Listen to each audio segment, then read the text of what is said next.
It is mentioned in the book Appreciating Sri Vrindavan Dham that how when Vasudev was crossing the river Yamuna, Yamuna Devi had the desire to touch the lotus feet of Sri Krishna, and her desire was fulfilled by Krishna.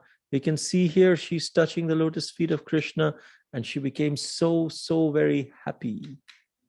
And thus, Jamuna Mai, because of her intense desire to just serve and touch the lotus feet of Sri Krishna, Krishna fulfilled her desire, and she was so happy to receive and welcome the Lord into her abode, which is the Jamuna's water.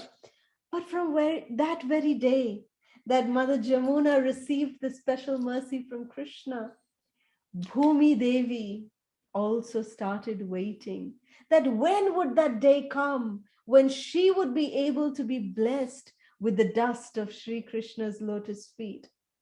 And it really seemed that that day would never come. Why? Why would that day never come? Because Mother Jashoda, she would never put Kanha down.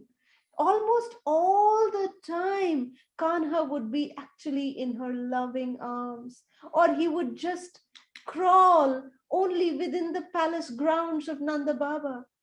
So Bhumi Devi, she kept waiting for that day, that when will the Lord finally come out of his palace and thus step on her, directly on Mother Earth. So both Balaram and Sri Krishna, they both began to crawl on their hands and their knees. And when they were crawling like that, they pleased their mothers and everybody. The bells that were tied to their waist and anklets sounded so fascinating that all over the house it felt as if, there's a festival going on whenever Krishna Balaram would crawl around. And they would move around so wonderfully. It would be so pleasing to everyone. And sometimes, just like ordinary children, they would be frightened by someone unknown who comes into the palace. And immediately they would just run to their mothers and, for protection. This is the Supreme Lord and his dear brother Balaram, but they would act like little kids. Sometimes they would steal butter and give great pleasure to their mothers, and their mothers would come and find them in the storeroom and say, "What are you doing?" And then Balaram would say, No, Maya, I didn't eat. Balaram ate. I didn't eat. Only Balaram ate. And then Balaram would say, "No, Krishna put the butter on my mouth. I didn't eat." Like this, both of them, they would just blame each other, and they would give so much pleasure to both their mothers and all the Brajbasis who would come to Nanda Baba's palace. Sometimes the naughty babies, they would crawl up to the cow shed and they would catch the tail of a calf, and they would stand up, and the calves being disturbed, they would immediately begin running here and there, and the children would be dragged over the clay and the mud. So all of this is within the palace grounds of Nanda Baba's house, Churasi Khamba.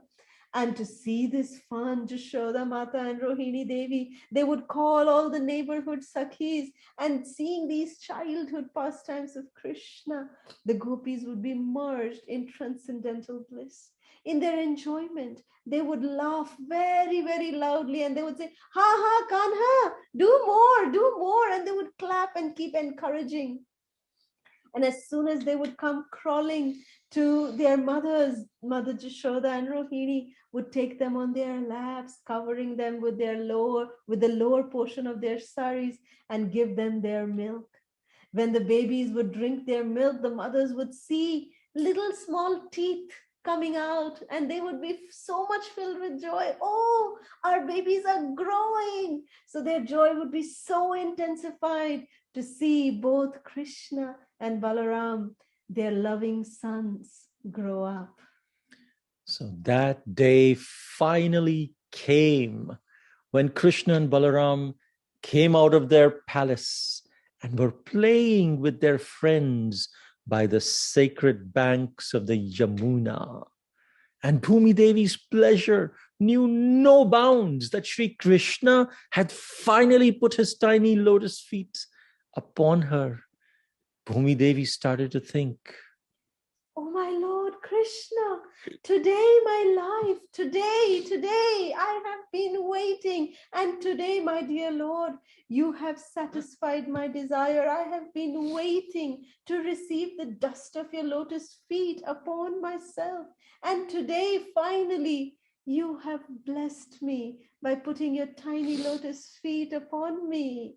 But I don't have anything to offer you other than mud. What can I offer you? I will accept your love, Krishna said, in the form of your mind, of your mud, dear Bhumi Devi.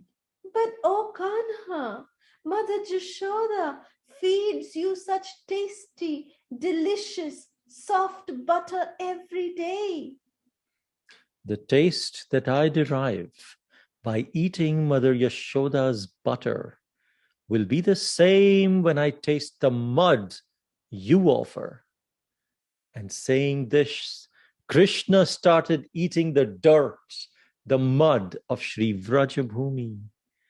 And seeing baby Krishna's unlimited compassion, Bhumi Devi simply cried tears of ecstasy and expressed her heartfelt gratitude to Sri Krishna. Meanwhile, some of the boys, they started accusing Krishna of eating mud. Even Balaram supported the boys and said, yes, you have eaten mud. But Krishna denied this. No, I've not eaten. But nevertheless, some of the boys ran off to tell Mother Yashoda, Krishna has eaten mud. Krishna has eaten mud. And Mother Yashoda came immediately to chastise Krishna for his naughty behavior. If indeed he had eaten mud as the boys had claimed. But Krishna, he just denied before his mother that he had eaten, that he had ever eaten mud. He denied that and complained, these boys, for some reason, they're not happy with me.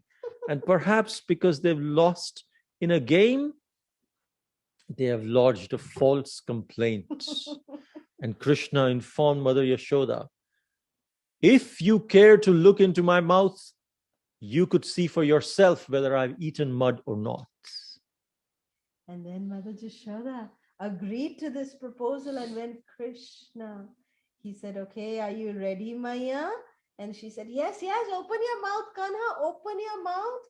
And then Krishna just opened his mouth. And lo and behold, to her great astonishment, she saw the gigantic universal form, including the entire cosmic manifestation with all its divisions of planets and shining stars, the sun and the moon, the total material element, eternal time, outer space, and all the great rivers and mountains, the devatas, the living entities.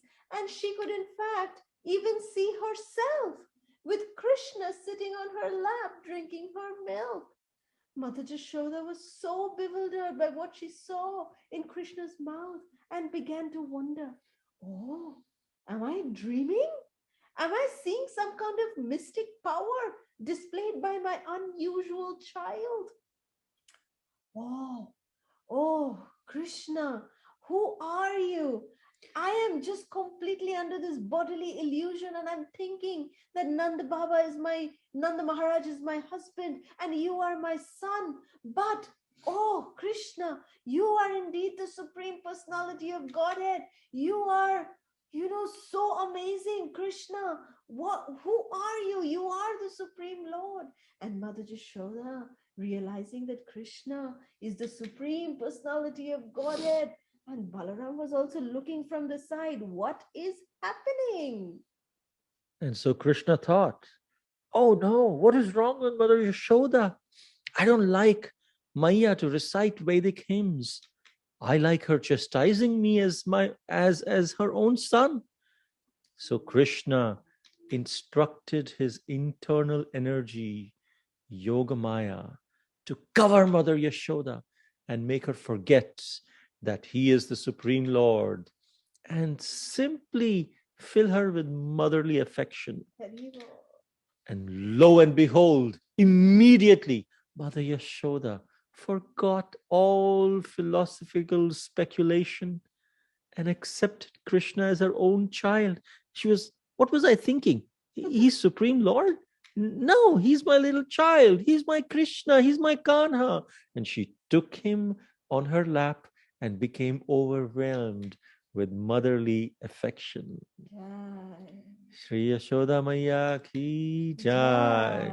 Leela Purushottam Shri Krishna Kanhaiya Lal ki jai. Jai. Mahabhav Swarupini Srimati Radha Thakurani ki jai. Jai. Shri Vrajarenu ki jai. Srila Prabhupada ki jai.